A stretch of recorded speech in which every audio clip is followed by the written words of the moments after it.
We're trying to reverse engineer it to, again, at the end of the day, from our side to mathematics. Like, I hate trusting luck. I trust in numbers. I trust in data. Welcome to the Entail AI podcast, where we go behind the scenes with top marketing leaders and innovators who are driving growth for their brands. Today's expert is Gilad Bechar, co-founder and CEO of Moburst, a digital full-service, mobile-first marketing agency that has helped companies scale and become category leaders over the past 10 years. Moburst has worked with Google, YouTube, Samsung Discovery, and Microsoft. Stay with us as we discuss the why and how of working with influencers to grow your brand and get valuable conversions.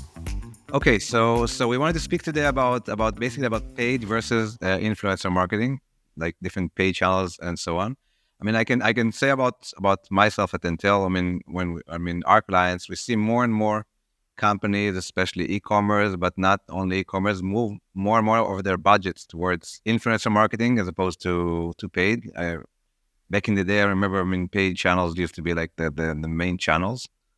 So maybe we can start with that. Like what trends do you see? What's your opinion about just in general, paid versus influencer? So I think that basically when you're thinking about paid marketing, this is kind of the standard. This is kind of the main road, if you will, for doing growth, like to get, from impression to click to download, cost per registered user, loyal user, paying user, whatever the metric is. This is the funnel. Like, this is how you are creating it, optimizing it, and trying to get as many people as possible through that funnel. I think that influencer marketing is kind of the growth hacking of that funnel, which means trying to see how we can actually not pay Facebook or Instagram or TikTok for the impressions, but actually getting someone who is an authority and basically getting their audience to basically be convinced about a specific solution, specific product, or what have you. And I feel like most of the companies out there are aware of that solution, but most of them are also looking at it as a brand awareness act, which means they don't know from the performance side how that will actually resonate, how that will actually translate into business objectives. The majority of them looking at it as another way of echoing their messages, getting more authenticity, getting better performing ads on that side. And obviously they're getting reach. They want to get viral, but they have no idea how to actually make it a viral type of a thing on the social side. So I feel like when you're thinking about that, the majority of the companies today that are using influencer methodologies, looking at it as a brand engagement type of a thing, like brand awareness, not really looking at it from the performance side of getting X amount of people purchasing that device or that specific service because of those specific posts. And I think that this is where we're coming with a very different strategy where we are trying to get it to the mathematical equation, just like you do paid media.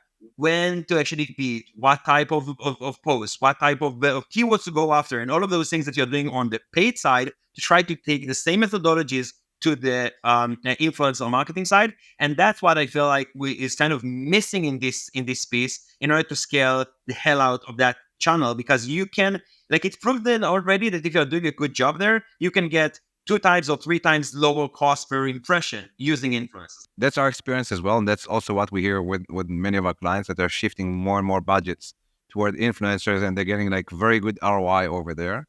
But then there's often the problem, and you touched on it, the problem of performance versus brand awareness. Okay. And you're saying that was one of the questions I meant to ask you about influencer marketing, where it's often difficult to measure and to attribute sales that come through their channel. But you're saying that many brands refer to it now more as a brand awareness channel rather than just a performance channel. So, and then on the other hand, you're saying there's better ROI. So maybe you can elaborate on that. Sure. And I feel like this is part of the disconnect, because I feel like most of the brands activating some type of influencer program. Like, they know that they have to be there. They know that they're measuring it as a brand awareness act. So they're measuring how many impressions are we getting, how many engagements are we getting. And then they'll be able to benchmark themselves and saying, okay, we're doing better than before or worse than before. Trying to get it all the way to the performance avenue is very different, just because you do need to justify each and every dollar that you spend. As long as it's measured out under brand awareness, you've just done a TV ad. In the worst case scenario, okay, it was a branded act. It didn't generate sales. It just didn't really generate the results that we wanted, but people saw us. People, like, we're in the back of the mind of so many people, and it will be good for us for the long run. It's a brand awareness act. And I feel like influencer marketing, because it's hard to measure, because it's hard to see the cause and effect on each and every action if you don't do it well, the worst case scenario, so to speak, hey, it was a brand awareness act. And then when you're measuring it this way, it's much easier to be successful or not be failing on that specific side.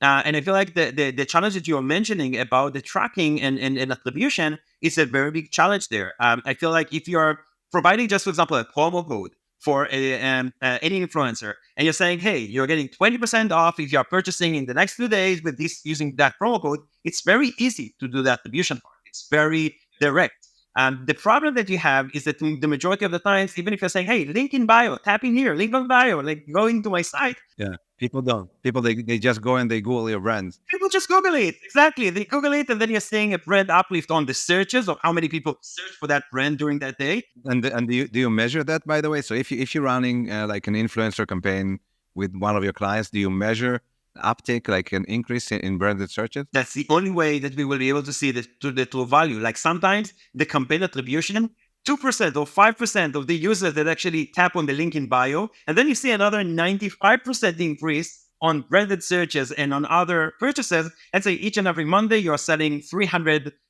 units of whatever product that you have. And on that specific Monday that you had the influencer, and on those hours of the post, you're seeing like a huge surge. Like you have to benchmark what is the standard number of sales that you have per hour, and then how that actually differentiate using the time of one while you're actually using influencers, and then you'll be able to see the full impact of it. Now you can measure on the social side, you can measure comments and likes and shares and retweets, again depending on the platform, obviously, mixes on TikTok or Instagram or what have you. But at the end of the day, if we measure the actual value that you get, we need to see the business objectives. How many people got to your site? How many people purchased? How many people actually finished their registration or subscription or whatever you're selling? And then how that actually correlates to return of investment. So sometimes it will be horrible. Sometimes it will be amazing. And I feel like the way to do it right is actually creating, let's say, 4 hypotheses. I think that this segment could be great for us. I think that segment could be great for us. Males or females focusing on age 30 to 40 or 40 to 50, or only focusing on influencers who have at least 85% of their followers in the US. And the main ethnicity of them is that specific parameter, or the main hashtags are those, or the main even all the way to the level of how many fake accounts or business accounts that are following that specific person, to understand who is the target audience that you have. And then is a female that's speaking to that audience is working better? Is the male that's speaking to that audience working better? So after you have, like, let's say 4 hypotheses about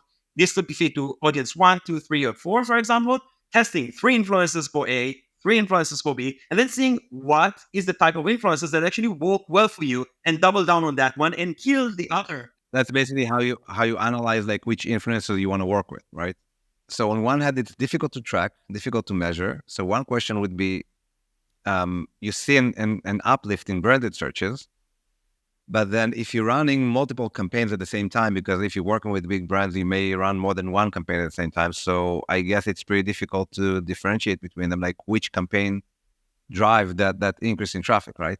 So it's always a question of what it is that you're trying to prove. What is the hypothesis? At the end of the day, if you're testing multiple variants at the same time, you're totally right. It's going to be very hard to measure. It's also very important that if this is a large brand, let's say a company in the size that has, let's say, hundreds of thousands of units being sold per week, and then you're using an influencer who has 200,000 followers, the impact, the splash that can create, going to be so minimal compared to the fact that, okay, maybe it will get them another 1,000 people that will download or purchase. Will they be able to see it, the gap? Probably not so much. On the flip side, if you are saying, hey, I want to create a big splash about that specific hypothesis, let's use 5 influencers at the same time, and all 5 of them will have at least 1 to 3 million followers. Now it will be a big enough splash, so you'll be able to say the before and after, was it a good act for us or not? So you need to make sure that it's statistically significant, and you need to make sure that you're choosing the things that you'll be able to spot later on. If you have huge spikes of seasonality, for example, during the holiday season, Black Friday, Cyber Monday, no matter what you do, the trend will not look like the trends that you had before. Obviously, you can't benchmark it in the same way. Yeah. So what I understand then is that I often speak with, like if you speak with performance people that are used to running like paid ads and everything is measurable, And I told him, that doesn't really apply here. Here it's more like measuring clout, because it can't, like you're saying, you may be affected with seasonality, you may be affected with the type of influencer you're working with. Maybe there's like other campaigns at the same time with other influencers or other campaigns on different channels. So it's very difficult to like isolate the impact of a specific campaign unless you're using, like I said, like a promo code or something like that. Then also can't measure all the sales through the promo code. So what I understand kind of like between the lines is that brands want to invest in it, even though they can't necessarily measure they can't like 100% accurately, but they see in general like an uplift, and especially big brands. I mean, because you see big brands, like they have like sponsorships in football games, for matches, for example. So they can't measure all of it, but as a total, they see an increase in brand searches, for example. So I agree that not each and every action on each and every platform necessarily could be justified by this act or that act. I agree with you there. Having said that, when I was saying, if you are working with a professional that can actually evaluate how much volume do you get on a standard day, for example, how much do we need in order to move the needle there, you can reverse engineer it into an algorithm, if you will, or a formula to say we need at least 20% spike to justify was it a good or bad type of a thing. And then based on that, which type of influencers, what is the size of theirs, and what are the type of elements. Let's use those influencers, for example, from 8 p.m. till, let's say, to post on their rush hour, 6 p.m. till whatever, and then see on what is the outlier during those hours, or only just, for example, in a specific geography. Hey, we know that in the UK, we don't have as many buyers, for example. In the US, we do. Let's focus on influencers with UK audience so we can isolate that specific type of audience. So we will be able to see the before and after. Like the goal is to not just spend in order to spend, not just getting brand awareness out there. The goal is to measure return of investment. It's not as easy, just as you mentioned, but if we do have promo codes, if we do have tracking capabilities of trying to see what is the trend line, and then doubling down based on these things worked, these things failed miserably. And by the way, you always have those campaigns. Nothing is bulletproof. But as part of that, if you are learning and actually taking the insights, this is how we started, this is where we are today, this is where we are going, and these are the things that we saw, the uplift, you can definitely measure the return of investment and actually not just justifying it. Usually after you do that for a quarter, it's very addictive. Like it's something that you'll just keep on doing because you'll see that the results are much more positive than you expected initially. Okay, that's interesting. So what I understand is that instead of measuring like with paid channels where you can measure, okay, I got, 1,000 clicks. From those 1,000 clicks, I got like 10% conversion, whatever. And then you can measure like specific visitors taking specific actions on your site, for example. You do it instead of like bottom up like this, you do it top to bottoms. So for example, you'll say, okay, I ran a few campaigns on average with an influencer with, 10,000 followers, 50,000 followers at this time in this geography. I'm expecting to get, 1,000 new visitors to the website. And this is kind of like how you quantify it, right? Yeah, we're trying to reverse engineer it to, again, at the end of the day, from our side to mathematics. Like I hate trusting luck. I trust in numbers. I trust in data. So if I know that someone has 300,000 followers, I know that their engagement rate on average is 8%. I know what to expect of how much traffic can we get if it will be successful, or if it's going to be really unsuccessful. So I can try to create the plan and the strategy around the things that will make a big enough splash so we will be able to measure it and attribute it, even if the things that are not under our control. Like when I'm seeing an ad on Instagram, for example, for a product that looks really good for me, but from a company that I don't really trust, or from a website that looks a bit shady, I'm usually taking that brand name that I didn't know before, putting it on Amazon and seeing how the reviews of theirs on Amazon. So I might convert on Amazon, even though the user, the brand tried to get me to the website. But that's exactly what you said earlier. Like you're seeing an uplift in branded searches on the relevant channels. It may be Google, it may be Amazon. So you're saying on one hand you want to get sales. It's not just for fun. It's just not just for brand awareness. Worst case, you got you got brand awareness. But does that affect how much brands are willing to spend on influencer marketing?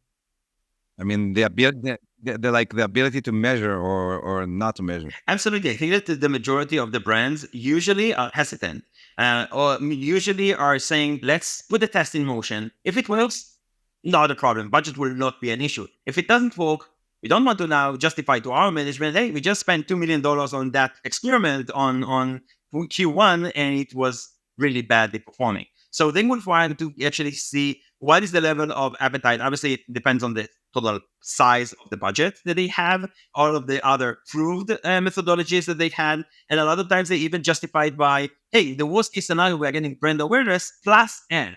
Like they will want to get from the influencers at least the right to use them as ads because they know that at least as an ad, you're getting another thing for it. So it's like creative investment, so to speak, and brand awareness. Like you're kind of hedging your bets by justifying that spend on a few different things. But you actually want to make sure that you're getting the right return of investment. So you won't going to put a $500,000 in Q1 for the first test of it. You were putting $200,000. And then if you see positive trend, great. If you weren't going to see, you still have a way to show your management, you know what, it wasn't a horrible mistake. We still got some fun out of it. Yeah, you have some backup, plan B. Yeah. Okay. That's interesting. And so I'm guessing when you speak about like companies that, scaling up influencer marketing, you're probably referring mostly to B2C brands. I mean, do you see any difference depending on the industry, even within B2C, like e-commerce as opposed to other brands, or are you seeing also B2B companies going towards that direction?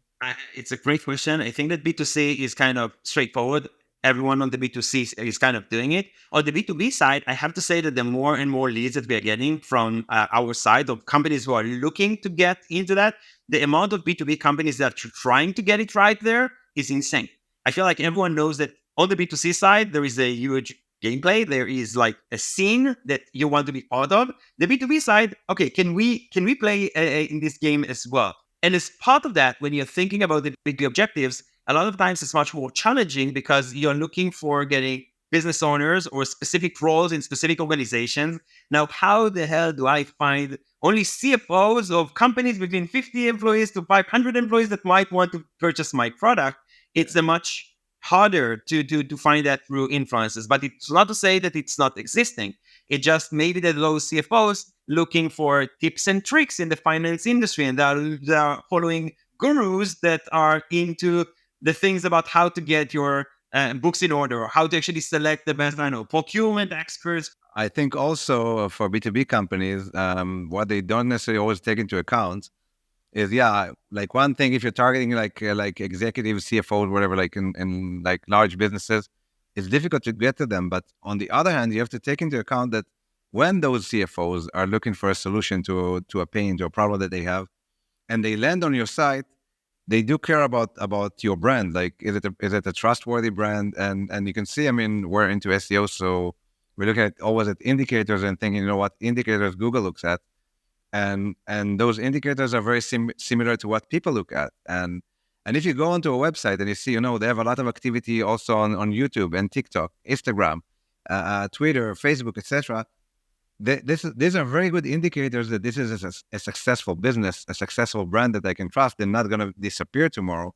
So even if it's difficult to reach those executives through a campaign on like an influencer campaign on Instagram, for example, the fact that you're out there, the fact that you're building a brand does affect that. It's more difficult to measure, going back to the discussion, just before, but I think in my opinion, it's very important. I couldn't agree more. I just think that we have there on the B2B side a few different angles of how to actually do activation there. And it's harder because you weren't going to try to find influencers who have 1.5 million followers. Like that's not your audience. Like you're trying to find those niches of the people that might impact those decision makers. And that could be like you might find that if you want to impact product experts, for example, it might be that they're following after design gurus, for example. It might be that they're following after business coaches. It might be that they are reviewing and actually engaging with content that is more into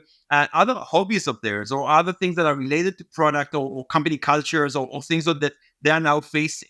And as part of that, you might find them by searches or by things that they are going after that is unique for that audience, but it's not related to what you're trying to promote.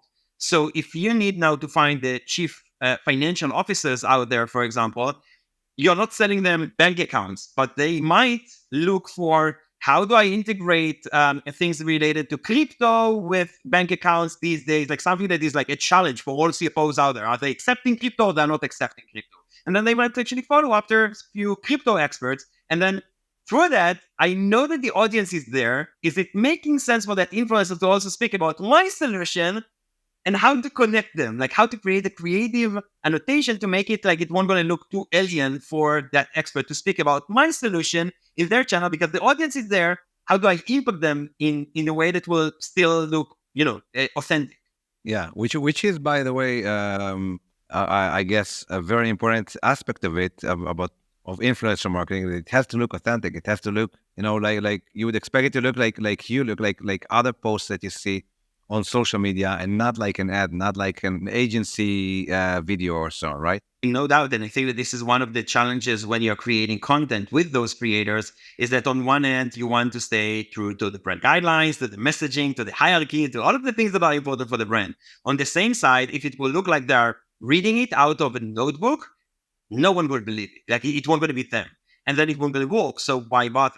So I feel like the right best practice there is to actually provide them the guidance of what we want to see in the first 3 to 6 seconds, because this is when you're grabbing the user's attention.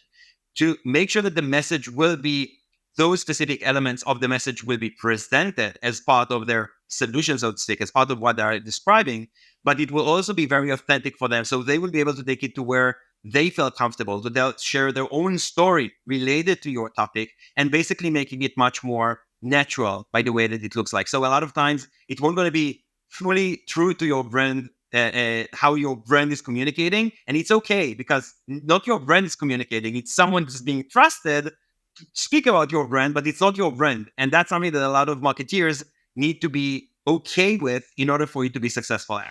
Scaling your content marketing and SEO efforts can be difficult. If you're looking for a partner to help you succeed, Entail AI has the right tools to help you achieve your marketing goals. Find out more at the link in our bio or go to entail.ai to check out our range of solutions.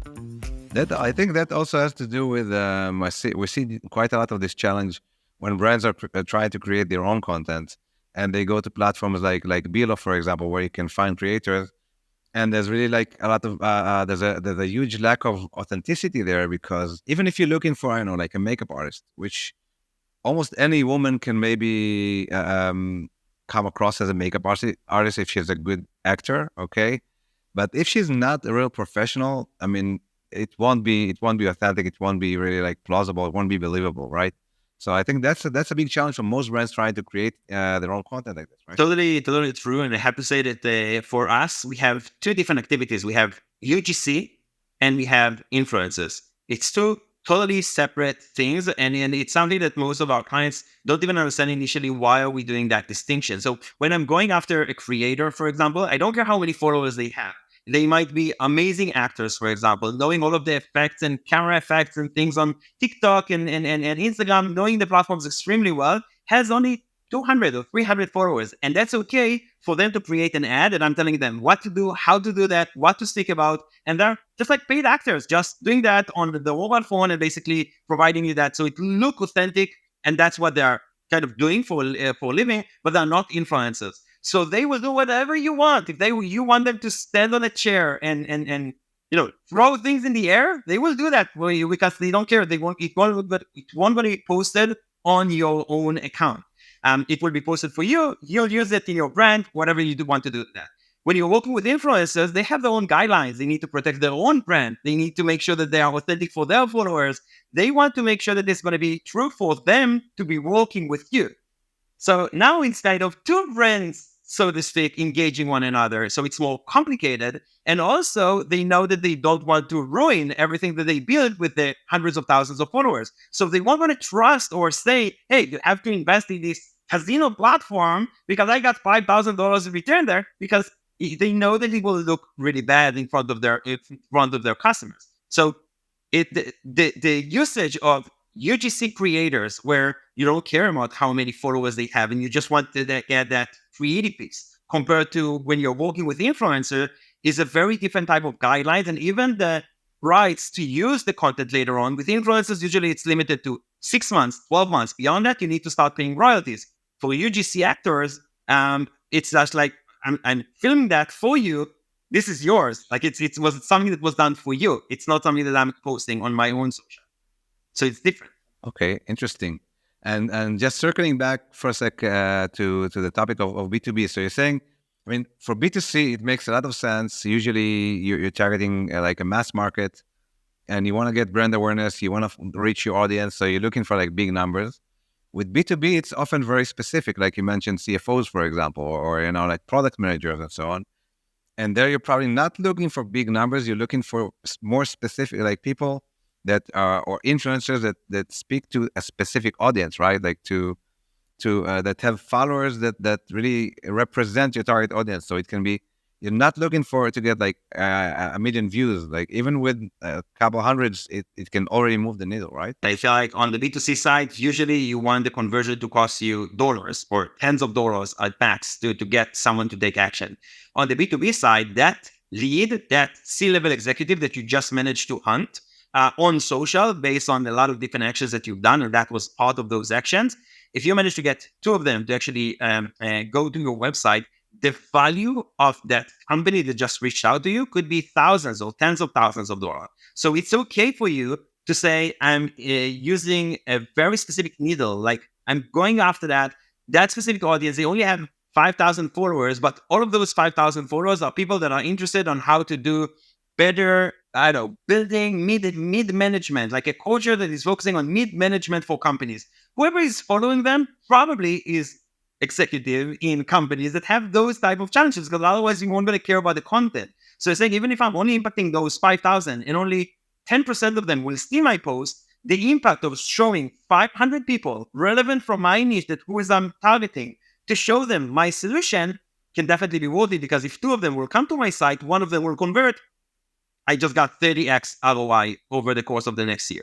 Okay, that's interesting. I mean, I wonder if if we're going to see more and more B2B. I mean, I'm quite sure we're going to see more and more B2B companies going to that because also for them, I see a lot of B2B companies that are really struggling also with paid channels. So we don't see them like using too much like paid channels. They kind of like do brand on Google. They target their own brand. So they're quite limited there as well, especially now with all the attribution issues. So they're moving away from that. Are there like specific things that you think that companies should avoid when it comes to influencer marketing, like from your experience? Yeah, I think that one of the most challenging things on the influencer side is, how do you negotiate a good deal? What is a good deal? Because if you are reaching out to an influencer and you're saying, hey, I'm willing to pay you $3,000, and he will say, no, but I just worked with Coca-Cola last week or with McDonald's 2 weeks ago, and they paid me $6,000 per post.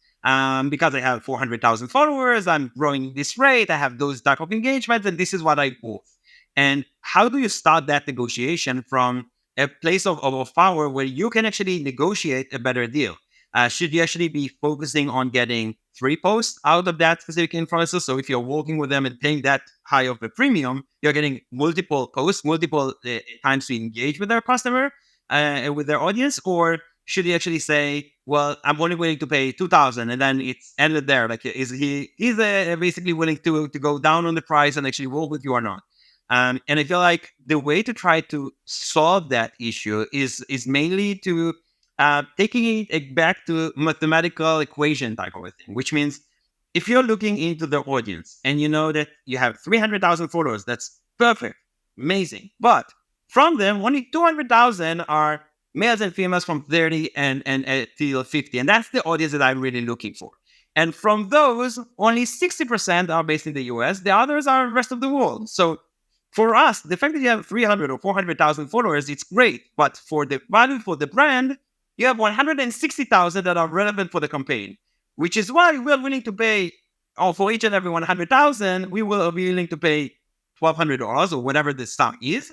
Which means, by the way, that you analyze the influencer's audience or followers, like for every campaign, for every influencer. For each and every one of the influencers. And how do you do that? Do you get access to their, I don't know, like Instagram analytics? How do you reach that information? So you have a lot of research tools that enable you basically to go through the influencers. Like you have buckets of 5.5 million influencers. We're using Upfluence, for example, as one of the tools. We're using 7 different tools to enable us to get the access for that data. And then we're saying, okay, so where are the cities of where those users are living in? Where are the states? Where are the males, females?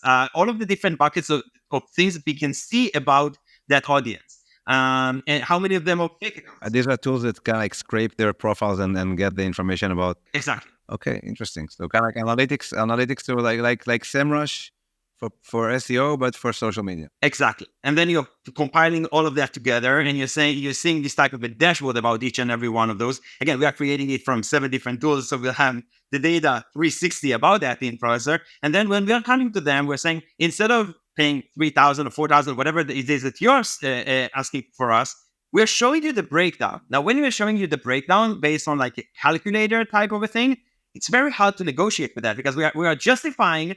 It's not because of 6,000, no, 5,000, no, 4,000. It's based on. We can quantify it. Exactly. Yeah. And then the negotiation power, you're coming with something to say, if you're willing to accept it, perfect. But that's the price that we're willing to pay. If you're not accepting it, not a problem. We have 5.5 million influencers to choose from, and you're part of that criteria, but we are not married to just specifically work with you, because those are the terms that will be successful from the business objective for our campaign.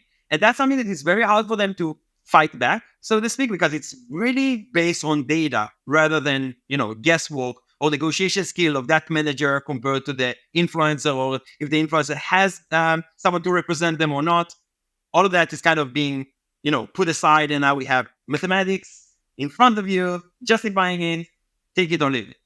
Okay, that's super cool. So my next question would be, how many companies do you know that have, because what you're describing, you're a big agency and you're working with big clients, so you develop those capabilities in-house. How many companies do you know that can do this level of analysis that you're mentioning in-house? Like, I mean, brands that don't rely on agencies that do like influencer marketing at scale for like multiple brands? Or do you even know any that can do that? I'm sure that they are. Again, I don't think that we are, we're not NASA scientists or anything like that. There is no crazy things around here. It's just about benchmarking the engagement rate, benchmarking and all of those criteria, and basically understanding how to approach it on a data-driven way. So it's not going to be just negotiation power of this person or that person. And I feel like a lot of brands, I'm sure that when they're spending a lot, when they're spending 7 figures and up, I'm sure 100% that they're using some type of research tools. How advanced are they going after that, or how much time are they investing in the influencers? You can go one of two ways. One, to recruit amazing salespeople that are masters in negotiation, and then send them after hundreds of influencers and try to get the best possible deals. The other way is data-driven and actually attacking it from the technology side, getting the data in front of you, so you'll be able to use it much more kind of smartly on solving that pain point. But 100% I'm sure that when a brand is going after performance size of influencer marketing, there is no other way of doing it at scale. You can spend 30,000 here, 50,000 there, not a big deal. Like, okay, it could get you another 20%, 30%. But if it's a big budget, most of the brands trying to optimize this. Okay, and do you also encounter brands that invest a significant amount of money to create their own content rather than, kind of create their own brand equity as opposed to buy that from influencers? Because influencers are quite expensive. Like, you're starting from $3,000 per content piece from an influencer, like more or less, like from what you said, like I caught it like between the lines. But if you want to just create a content piece with a person who's a content creator and not an influencer, that can be much cheaper. So I think brands doing that as well, building their own brand equity like that. So it's a great question. I think that as I mentioned before, you have like 2 different types. You can go with influencers that will charge you, 2,500, 3,000, 4,000, whatever that number will be for the smaller ones, all the way to 15,000 for the bigger ones, for example. And you can go after content creators, which is what we have, like something that we call the army of creators. We're working with 600 creators. For that, we are usually paying all in all, like including our fee, including everything, it's like $1,200 per video, when it's like a paid actor to do whatever we want them to do on video with all the resolutions and stuff. So that's really, really affordable. If you're comparing that to the cost of creating creatives and video ads, super, super cheap way of producing a lot of content. And if you're thinking about the employees of a brand, employees can definitely film themselves and just speak to the camera saying whatever they want. It's just a matter of, again, focus and time. if you have people that are really charismatic, that are working in your company and are willing to go behind camera and basically say whatever you want, and the marketing department is large enough, it could be even a fun activity for them to create 50 pieces of video now for TikTok to create and put live. On the flip side, you have companies that will hate it and will say, I just need that content to be produced. I don't want my a C-level executive over there, or the product over there, or the marketing over there. Exactly. I mean, what I see, what I see there, the gap. I mean, first of all, an interesting thing, I think, because more and more budgets are going into influencer marketing. So I'm feeling like brands are now not competing so much with other brands for the attention. They're competing with influencers in a way. And so for the brands to create that content themselves, they have a huge gap or a huge challenge, because usually the people that can create those authentic, videos with enough expertise and so on, they're the executives in the company. Like if you just have a junior, marketing person in the company, it will often be very difficult for them to create an in-depth video, depending on what you're selling, right? If it's fashion, it's a different story. But if you're selling something that needs more information, it will be difficult, and then you need the executive to do it, and the executives, their time, in terms of ROI, it makes no sense for them to spend time doing filming themselves and re-editing and refilming, and the sound wasn't good enough, and now you need to do that once again. And again, those people are usually busy. I totally agree with you, but I feel like it really depends on usually the C-level executives of the company and how they want to be as authentic as they can be. We have one of our bigger clients that is actually working with us, that the majority of the content that you'll see on their TikTok channel and on their Instagram channel are their own employees. This is something like it's an initiative that the CMO decided. But I can say that the majority of their content is based on their marketing division, and the marketing division keeps on having those meetups that are creating internally to create more content for their social, and they're doing it on a weekly basis. So they have a weekly cadence. Every Wednesday, we have a marketing breakfast, so to speak, getting a lot of people there, talking about a few items, shooting the entire thing, and making sure that they will be able to later on posting it and getting all of their permission from the people that are there to actually post it on the name of the brand. So it really depends on the brand itself, how large the team is, and also how authentic do they want to come out of. Because when they can just say, he is the product manager of that product, or he is the brand manager of this specific product, it will also come much more like, it's not just like we have those employees, we are putting them on the spot, we are showing their level of expertise, we're explaining difficult processes or difficult strategies that we are focusing on, and how we are winning on those things based on, again, whatever the agenda of the channel is. So sometimes it could just be even creative ideas, and showing really creative ideas coming from different areas of the company, how they are creating innovation for the company. So you can't fake it from the outside. Even if you're hiring actors, it won't going to come across the same way when you're actually putting the title and saying, he's doing X for this company, and how that actually resonates with the audience. Okay, so maybe just a couple of questions just to wrap up, because we went way beyond our time. So just, kind of about the future, like what do you expect? I mean, do you think in influencer marketing and generally, like if you know Gary V, you probably know him, Gary Vaynerchuk. He says, the entire planet's attention is on social media, and there's so many different channels. So why aren't you publishing 40 times a day? That's what he's saying. And in a way, he's saying that there's more demand for, even though there's so much content, there's more demand for content than what people put out.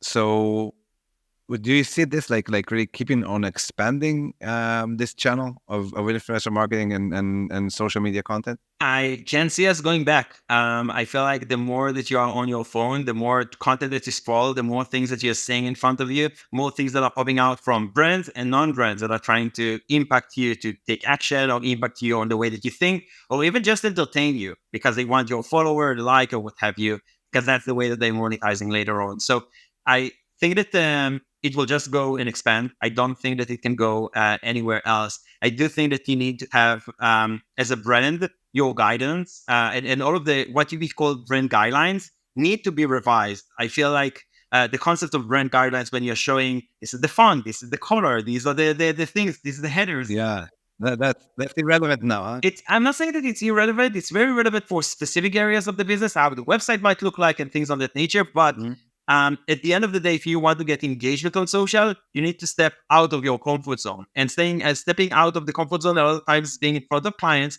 they're saying horrible things about your brand. And how do you react as a brand, or how do you get influencers to react on behalf of the brand in order to show that you are not as bad as they say, and things can actually go wrong, and that's okay. We're taking full responsibility of that and how we are fixing those things.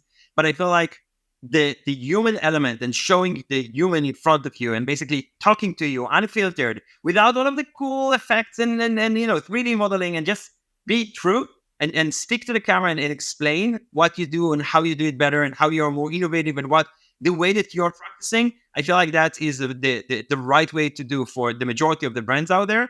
And I feel like that's something that will keep on expanding. I feel like a lot of brands and especially CMOs and people that are usually working on creating, video production 3 months in advance, thinking about each and every second of each and every frame.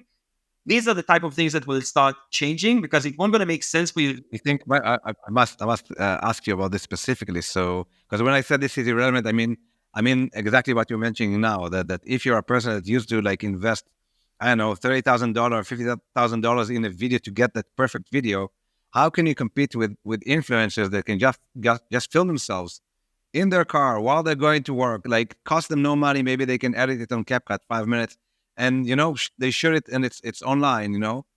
So you can't compete there if one piece of content costs you tens of thousands of dollars as opposed to an influencer that does it for free. So that's what I mean. And according to what you're saying, I understand that many CMOs are still kind of like stuck there with those like strict brand guidelines that aren't necessarily up to date with what's going on now on social, right? I totally agree. I think that this is something that this is kind of a balancing act, because you want to look professional. You want to make sure that every message that you're putting out there is as accurate and as reflecting of the brand, and thinking about each and every word is important. Having said that, if it takes you now 3 months to create a video, and during that time you can actually create 400 videos that will amplify your brand 6 times more, getting you so much more engagement, getting you so much more positive feedback, continue fighting over doing it with a $250,000 TV commercial ad with 600 actors and everything. Doesn't make sense. It's not the right way to go, not on social. Now, if you are investing heavily on TV, TV has different standards, and that's okay. But I feel like you need to adapt to the platform, and on social, you need to act really fast. It's one of the things that's going to matter the most. How relevant you are, how fast you are acting, and how you are actually reacting to different things that happen around the world. If something happened today and you are posting about it in a week from now, you won't going to be relevant. And that's another thing that comes to mind when you're thinking about using influencers and using content creators that can act really, really fast and putting things in motion extremely fast and not as accurate as you wanted. But I think that done is better than perfect on that side. But I think it's really like what you're saying, I think really resonates. And I think we can see it also now, like on this call, because for me, this has been like super interesting. It's not like, I'm not just saying, because it's a podcast. I mean, it's been like super interesting. And the reason why it's interesting is because you're sharing your unique perspective, your firsthand experience about this, and your expertise, which you have quite a lot of it because you're working with many brands and big brands and so on. And that's what makes it interesting. It's not about you, I don't know, like putting some makeup and rehearsing for a week or doing like that perfect shot. It's really about the content. And in this specific instance, the content is your knowledge, and that's what makes it super interesting. And I think that's what brands, I agree with you, that's what brands should look for, like how to publish a lot of interesting content, a lot of engaging content quickly without spending time on trying to make it like look perfect. Couldn't agree more. Thank you for listening to the Entail AI podcast. Join us next time for another masterclass when we sit down with a marketing luminary to reveal their path to success.